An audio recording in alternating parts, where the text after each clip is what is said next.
太子殿下，老臣与朝中的在臣们合议之后，明日给孝宗敬皇帝发丧，3日之后，请太子继位，年号正德。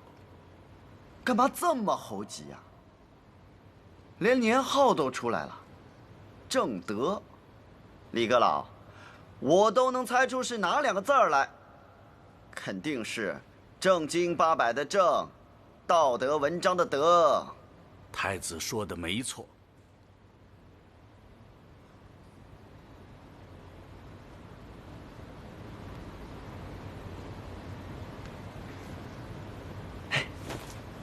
李阁老，让我姐姐当皇帝好不好？姐姐当皇上，正德这年号就对头了。老祖宗有规矩，女儿家别说当皇上，就是干政也不行。好了好了，我就说了这么一句，倒引出姐姐这么一番话来。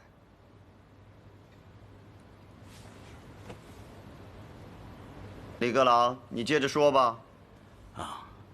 明日先引告太庙列祖列宗及仪官，然后祭金水桥、午门等神及中山之神。太子殿下亲祭于济延殿，百官素服迎于朝阳门外，仍行奉位礼。太子殿下再以礼传。好了好了，烦死了！我再说一遍，这出丧的事儿，我只管捧哭丧棒、摔盆儿，其他的我都不想管，也懒得做。当个皇帝可真麻烦。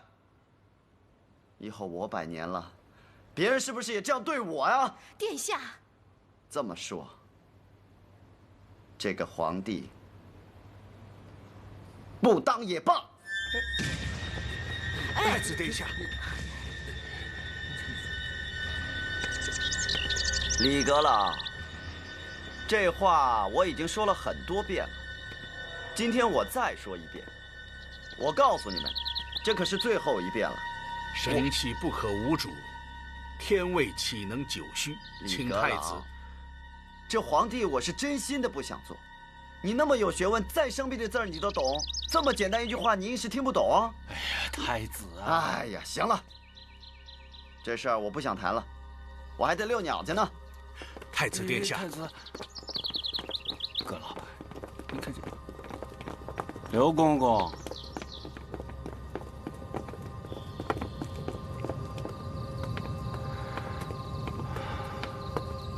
刘公公啊，你跟随太子8年，深知太子的习性。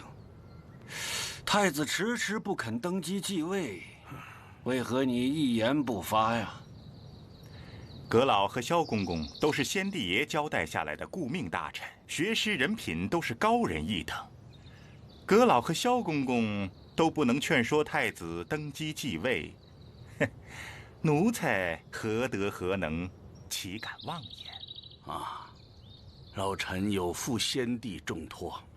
刚才萧公公说得对，刘公公与太子朝夕相处，太子的心事，刘公公自然是心知肚明。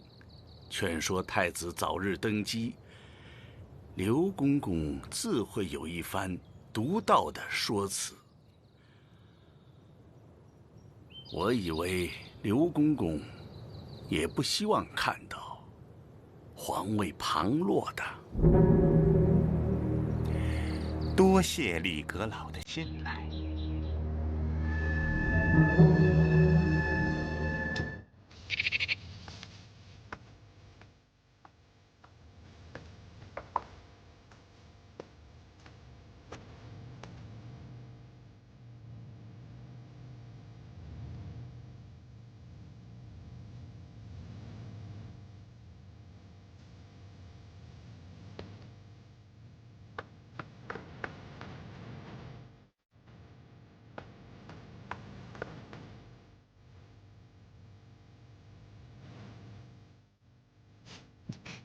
太子，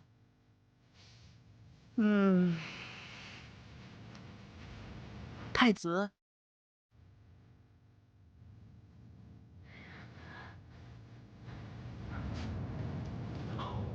哦，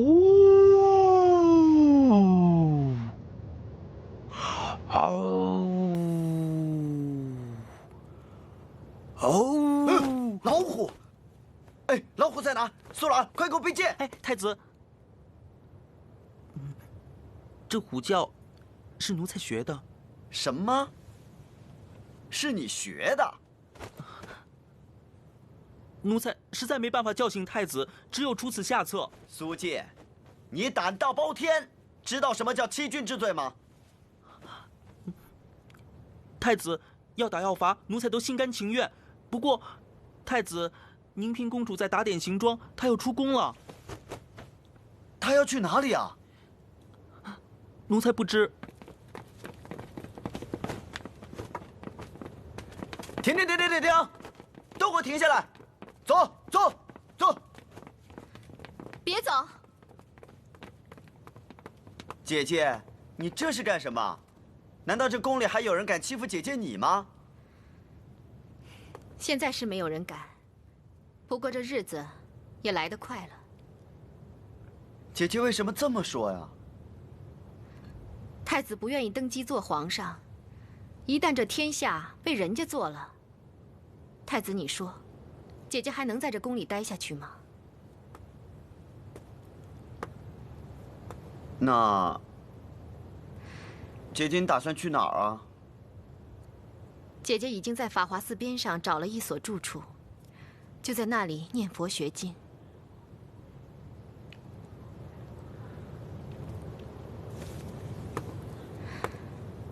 看来，谁都要逼我当这个皇帝。太子，姐姐并没有逼你的意思。父皇还在世的时候就说过，太子若是生在了老百姓家，必将张大门楣；若是生在了勋戚之家，更可能立功边教，加官进爵。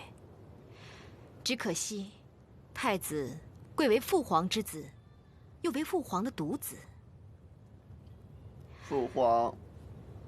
父皇还说，太子心慈，就是当上了皇帝，也不会是一个好皇帝。父皇又说，太子一定是投错了胎。哎，父皇这话就有点没道理了啊！说到底，这当皇帝没什么难的。我不愿意当皇帝，那是因为当皇帝不好玩儿。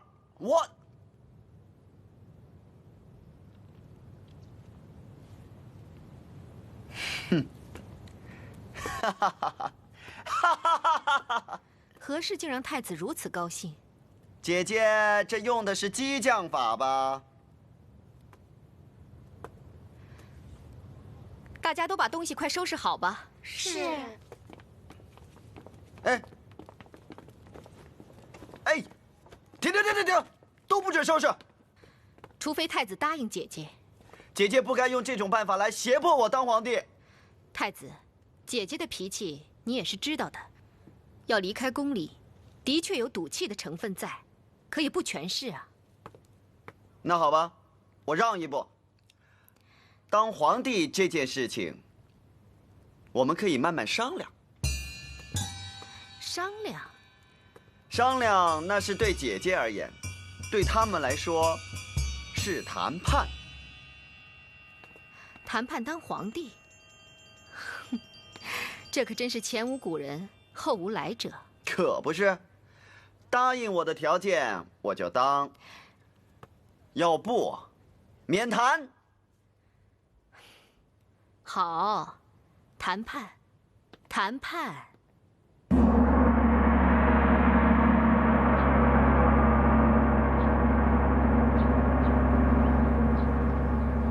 好，那我们就来谈谈条件吧。苏老儿，要我当皇帝也可以，必须满足以下要求。我就喜欢大白话，不喜欢文绉绉的绕弯子，这样大家也都听得明白。苏老儿，继续。第一，上朝与否根据天气而定，晴朗大好天气，宜出宫游玩，不上朝；阴雨风雪天气，宜在寝宫休息，不上朝。其他天气如上朝，均将早朝改为午朝。我喜欢睡懒觉，睡足了才有精神办事儿吗？朝政大事儿，可以改到午后再议。对了，你们不是老是在朝上有一些争吵吗？吃过了午饭，大家吵起来才有底气嘛。这什么话？吵啊！还想再听下去吗？请说下去。对，新皇帝上任，总得有一些新气象嘛。苏老儿接着念。第二，定期在宫中举办民俗食品节，让我享受宫外地道的民间美食。奉天殿定期举办杂耍表演，并在爷生日当天对外开放，与民同乐。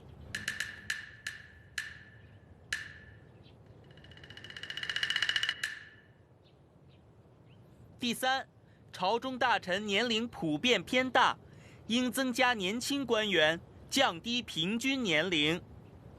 第四，朝臣均为男人，实在无趣，所以本太子认为应换上一半女子，以年轻貌美为佳，并能提高效率。急从啊！苏老儿，继续。第五，我的恩师王官彩负责将奉天殿、乾清宫家具全面翻新，令宫中文武官员每人向王官彩定制棺材一副，多定有赏。注：恩师下落不明，由东厂负责在全国范围内寻找。找回来之后呢，最好能在宫里安排住着，让我随时能见着。还有我喜欢的唐人孙、马三儿、大茶壶、刘妈他们。对了，干脆让刘妈在宫里开办两女阁分号，怎么样？这太好了！吏部尚书马文生以为，太子开出的条件实在是远离祖制，亘古未有，荒诞之至啊！还有吗？我这没有就给我坐下。还有谁同意马尚书的话吗？兵部尚书刘大夏赞同马尚书，刑部尚书闵圭也赞同马尚书和刘尚书。都坐下吧。李阁老，你难道就没话可说吗？太子的条件开的的确有些离经叛道，可太子能坐在这里和我们谈判，就说明了太子的诚意。李阁老就是李阁老，说话就是有水平。你们呐，得跟李阁老好好学学。可是太子当皇帝，自然有当皇帝的一些规矩和组织，这些组织和规矩都是太祖皇帝定下来的，一代一代的皇帝都是遵循着这些组织登基并治理天下的。太子不可以改变这些做皇帝的组织，不然一国之君的威严何在？他如何才能臣服各部大臣，又如何才能安抚天下百姓？我早就说过了，不是我死乞白赖要当这个皇帝，是你们非要我当。你们找了我来，我当然就有我的条件。你们不答应我的条件，这个谈判会不开也罢，大家散了吧。太子，请留步。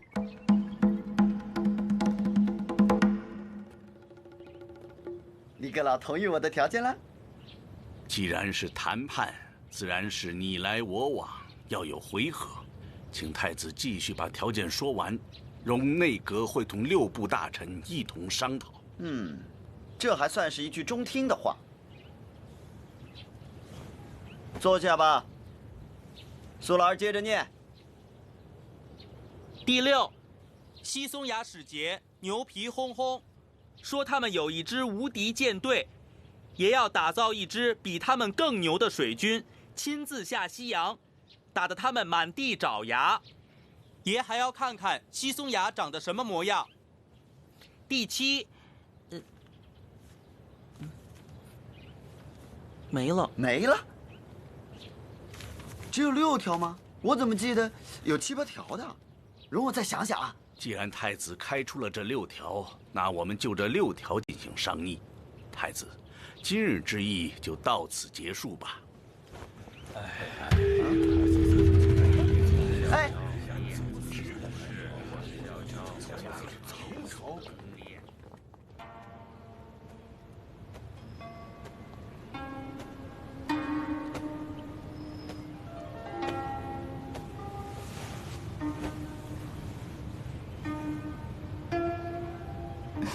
大侄子，你今天怎么没精气神啊？我惨喽！怎么个惨法？快告诉姐姐。他们逼着我当皇帝。他们还逼着给你3宫6院、72妃、3000佳丽和数不清的金银珠宝。你眼下就为了这么多的女人和这么多的财宝犯愁，对不对？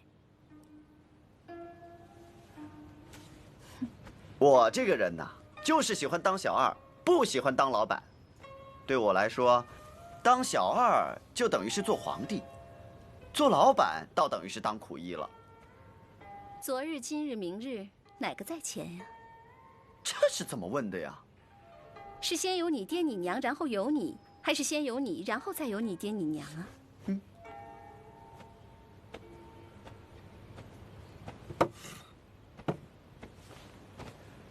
你想说什么？你瞧过大夫没有啊？我从来都不瞧大夫，倒是大夫有时候去瞧瞧我。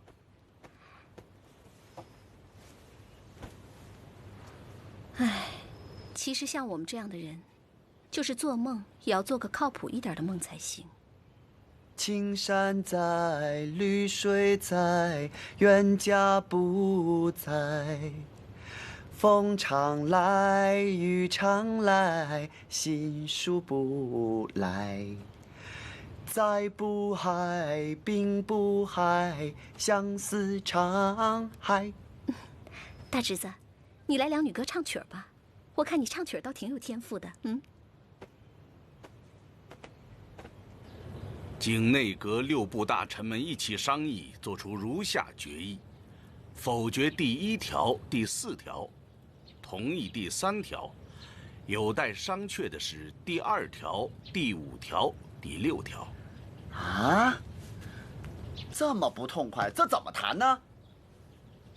第1条怎么了？每天非得上早朝啊？正是，早朝是历朝历代一直延续下来的议政方法。早朝激励着君主奋发有为，励精图治。早朝使得臣子不敢拥戴懒散，耽于享受。早朝象征着国运昌盛，如旭日东升。行了，行了，您别说了。好吧，为了旭日东升，我就少睡点觉，多干点事儿。这条我就勉强认了吧。他们同意了哪一条？第3条。更换年轻大臣，这条倒同意了。那第4条呢？重点是第4条啊！为什么朝中不能有女大臣？男女有别，分工不同，历朝历代都没有女子担任朝臣的先例。我大明的女子虽然聪慧贤良，但都未受参政议政必须的教育。恐怕无法承担江山社稷的重任。谁说的？没试过怎么知道人家不行？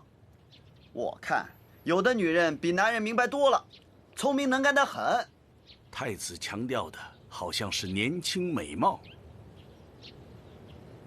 那内外兼修，智慧与美貌并重不行啊？那如果只有智慧没有美貌的女子，可否入选？哦。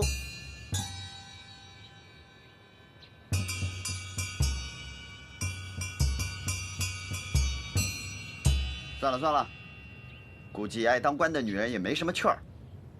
这条就算了吧。说哪条要商量来着？第2条、第5条、第6条。真麻烦。来吧，商量吧。太子想品尝地道的民间美食，其实，在宫中制作民间美食早已经不是什么难事。那杂耍表演也可安排，只是安排在奉天殿，甚至是开放奉天殿与民同乐，确实不太合适。怎么不合适？奉天殿多宽敞气派，他耍得开啊！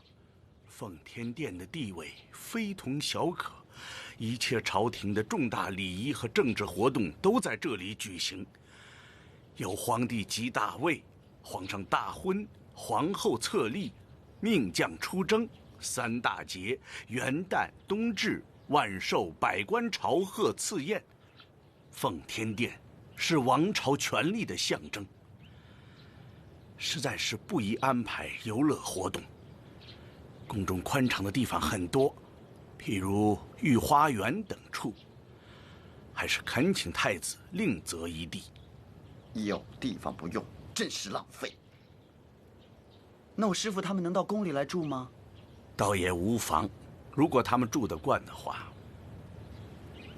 开两女阁，肯定是不行吧？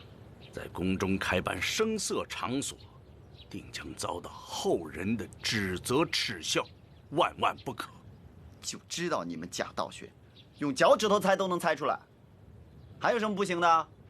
太子要强大水军，众臣都表示赞同，只是亲自率领水军下西洋就万万不可了。明英宗正统14年，英宗和宠信太监王振统领的50万大军出京，从而导致了土木堡之变，大军被瓦剌军击溃，英宗被俘，这是前车之鉴。难道我就注定和英宗一样倒霉？我一定能够顺风顺水，凯旋而归。你们信不信？为了太子的安全，为了大明的江山，臣等不敢轻言相信。哼！我总共才提了6个条件，你们给我否了3、4个，可见你们并没有谈判的诚意。我也不想跟你们废话了，这个皇帝爱谁谁。太子，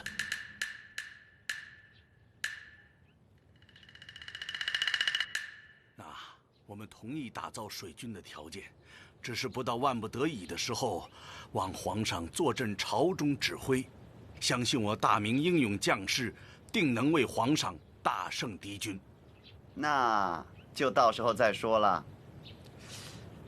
6个条件，他们同意了4个，4个。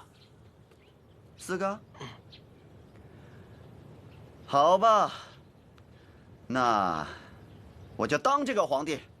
不过，我还有第7个条件，我只是试试看啊。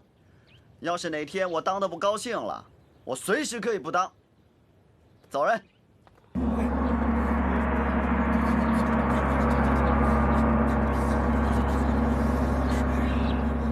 仅以是月18日只告天地宗庙社稷及皇帝位，故国家创造之间，庙公附贺之众，为正道世尊，为古训承宪世首，率皇考魏忠之志，扩而行之，康我兆民，登于至治。其以明年为正德元年，大赦天下，与民更始。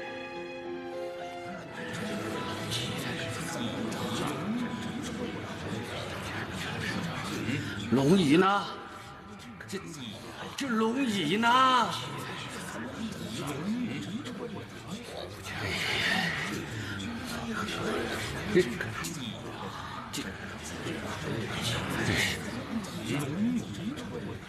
我问你龙椅呢？哎呀！这怎么小公公，阁老，皇上呢？哎呀，皇上进了奉天殿，可是……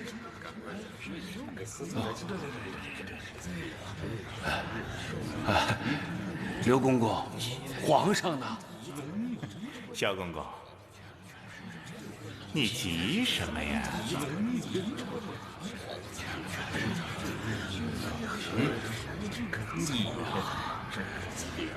皇上驾到！飞龙在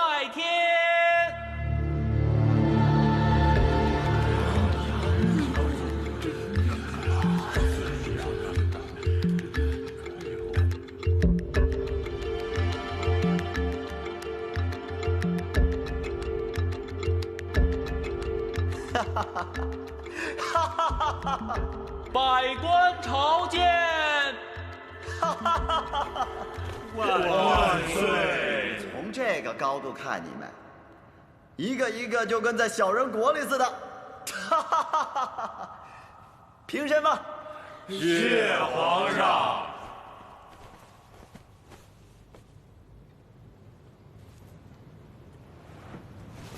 看你们一个个都气度不凡，现在起应该称朕了。朕的腰没你们的粗，胳膊也没你们的大，但是你们可别以为你们的胳膊敌得过朕的大腿。你们听说过螳螂腿吗？朕的腿就是不折不扣的螳螂腿。朕是初来乍到，你们都是老江湖了。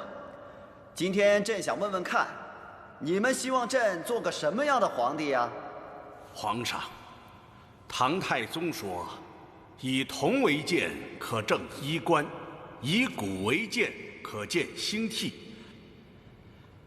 老臣希望皇上敬天法祖，听言纳谏，节用爱人，亲贤臣，远小人，完成先帝未尽的中兴大业。哈哈哈哈！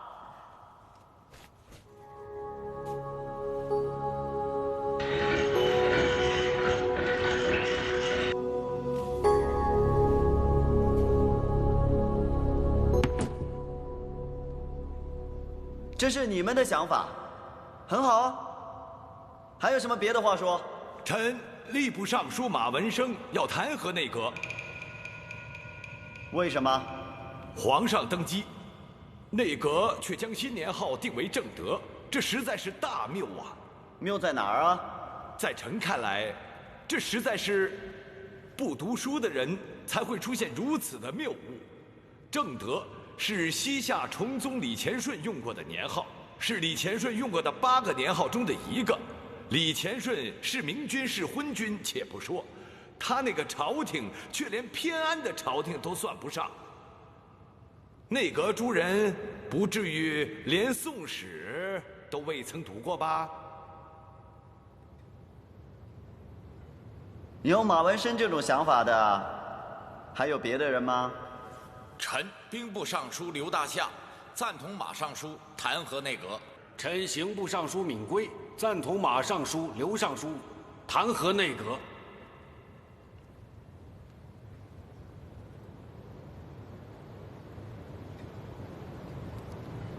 李阁老，难道你就没有话说吗？先帝称弘治，当今皇上称正德。弘治首先要正德，有正德方能弘治，这二者之间关系密切，老臣实在看不出谬在哪里。谁说我们李阁老不读书？他说出来的话就是比你们有水平。人家用过的，朕就不能用了。哼！马尚书、刘尚书、闵尚书，今天是朕登基的大日子。朕既然登基，就说明朕认可了正德这个年号。在这个时候，你们把年号的账翻出来，用意何在？皇上，臣的确有用意。臣今日见皇上四登宝位，废掉祖先传下来的登基大礼不用，却如此的别出心裁，实在是有些不伦不类。故臣想起了李乾顺这个人，也就想起了正德这个年号的来历。你是把朕比作西夏的李乾顺吗？臣不敢，臣只是进谏。所谓知无不言，言无不尽。自古皇帝以从谏为圣，拒谏为师。臣以此说进于皇上，是想让皇上成为圣德之君，天下大治啊！要是朕不听你的呢？臣不能替皇上分忧，那只有致仕而去。刘尚书、闵尚书，你们也要选马尚书致仕而去吗？如臣不能为皇上分忧解难，只有致仕而去。臣等如果不能为皇上分忧，只有致仕而去。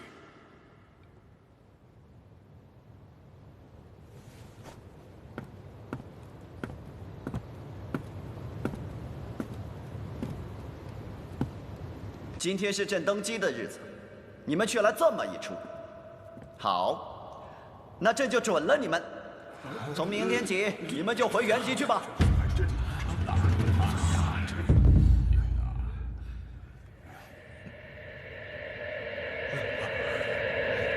谢皇上圣恩，谢皇上圣恩。皇上，这万万不可！哎，这件事情就这么定了。从今天起，我就是皇上，年号正德，也就是正德皇帝。都说这做皇帝的好处是一言九鼎。马文生、刘大夏、闵圭，你们可以走了。谢皇上。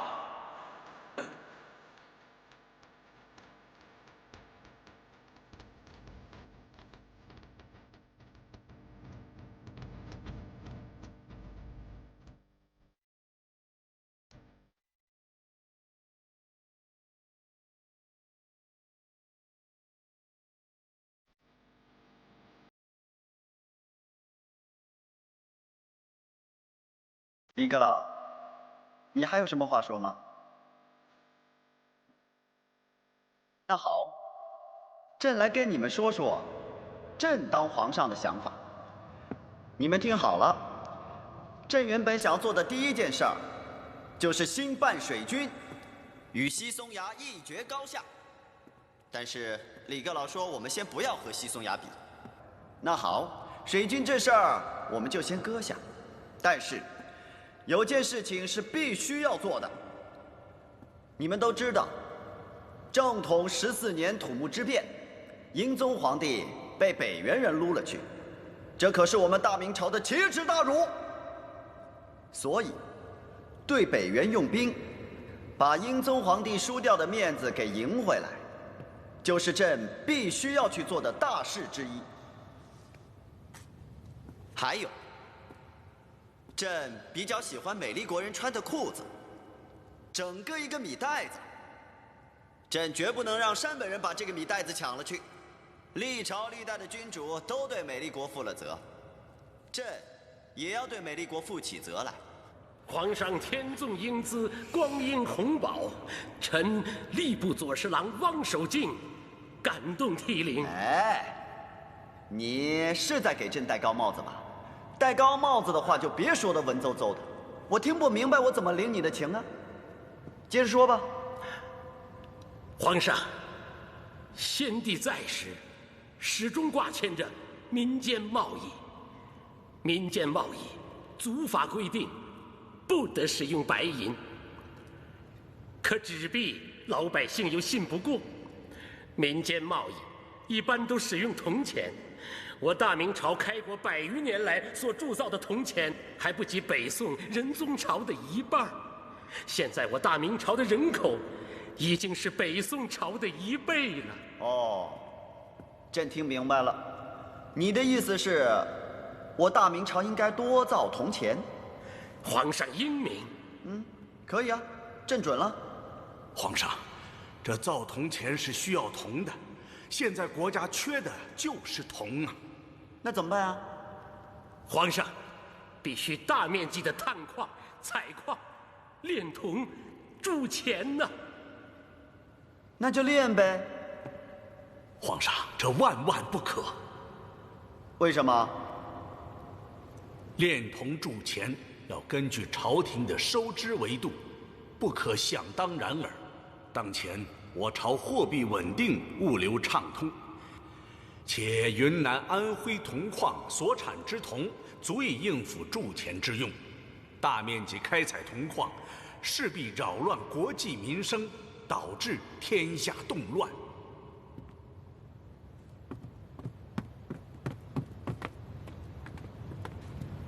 这也不让做，那也不让做，李阁老，朕当着皇上，总得做点什么吧？啊，皇上圣明，老臣以为，眼下皇上最需要做的就是开经言。经言啊，什么经言呢？给皇上开讲四书五经。讲经就讲经嘛，为什么要称言呢？言不就是吃喝吗？难道四书五经也算得上美味佳肴？皇上这样理解，也可。不过，朕也认为朕是该习点书了，吃点经言。腿上、胳膊上得长点腱子肉。不过，这大正月的，从私塾到国子监应该都放假了吧？要开经言，也得从2月份开始。皇上。哎呀，开经言不着急，我挺有学问的。不信我考考你们，诸位爱卿，这奉天殿是用什么木头做的呀？啊，算了，这也太简单，不是樟木就楠木呗。现在的问题是，这龙椅是用什么木头做的？不知道了吧？朕给你们讲讲。这龙椅，它不是樟木做的，也不是楠木做的，还不是花梨木做的，它是紫檀木做的。这紫檀木，我大明朝没有，美丽国、山本国、西松牙国都没有。它生长在一个小人国里，而且100年才长1寸，所以特别的稀少，非常的珍贵。我不明白为什么你们取年号是取的正德，而没有取紫檀。你们有你们的用意，朕有朕的想法。反正这紫檀木100年才长1寸，你们也不要对朕有太高的要求。皇上，慢着，朕的话还没说完呢。你们也不要太小看了朕，大主意没有，小方子我还是有的。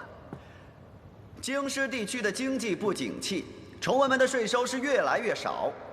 朕以为，可以把长沙的臭豆腐、天津卫的狗不理、四川的麻婆豆腐、云南的过桥米线，都搬到京师来。臣等愚昧，跟不上皇上的思路。李阁老的岁数是大了点儿，跟不上朕的思路，朕可以谅解。皇上，老臣斗胆，恳请皇上下次临朝时不要把玉座放在半空里。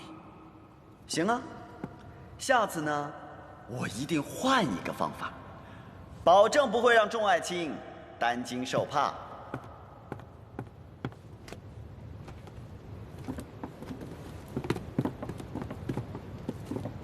好吧，回见吧，您嘞。潜龙入海。吾皇万岁万岁万万岁！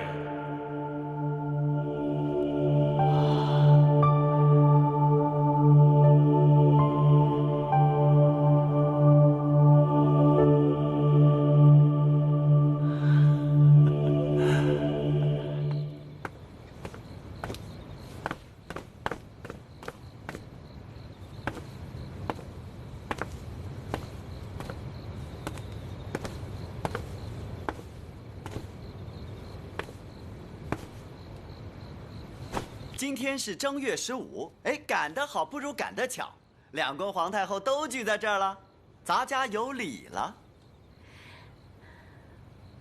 皇儿已经登基做了皇上，不能再用太监们的口气说话了。你当了皇帝，言谈举止就应该是皇帝的样子，祖制规定。这小宫女长得眉清目秀的，你有没有菜乎啊？皇上，你还没有啊？那你就得赶紧找一个菜户啊！啊！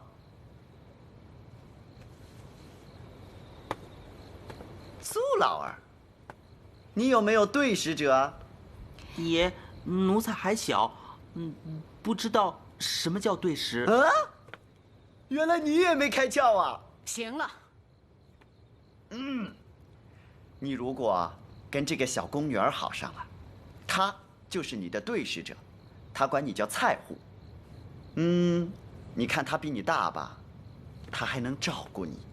俗话说得好，女大三抱金砖呐。爷，奴才还得买菜给她，这多不合算呐！皇上，太皇太后想清静清静了。小宫女要不要买菜？咱家还真是不太明白。皇上有什么话，带着小宫女一边问去。你出力，他出钱，这也没有什么不合算的呀。爷，奴才这几个钱是要寄回家养父母的。够了，够了，够了！太皇太后，您生气了。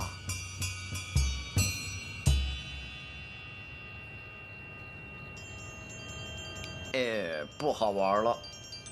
苏老儿，咱们找萧公公去吧。